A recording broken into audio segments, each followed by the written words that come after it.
Magandang gabi po sa inyong lahat.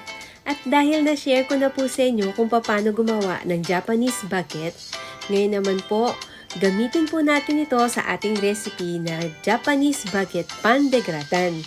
Kaya samahan niyo po ako hanggang matapos ang video para malaman niyo kung paano natin ito gagawin at sigurado po akong magugustuhan niyo din ang recipe nito.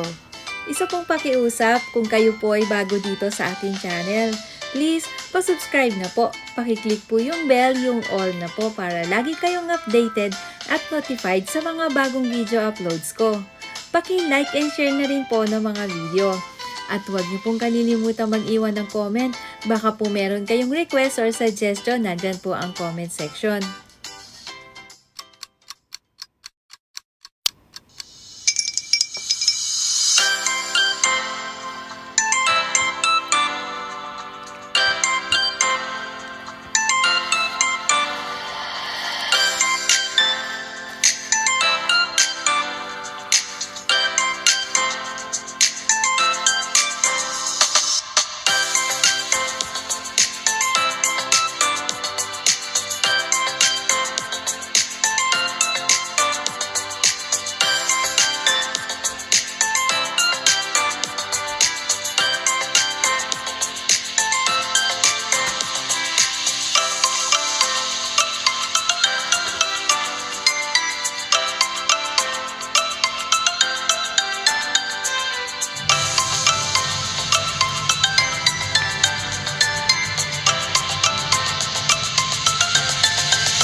hanggang susunod ko pong video. Magkita-kita po ulit tayo.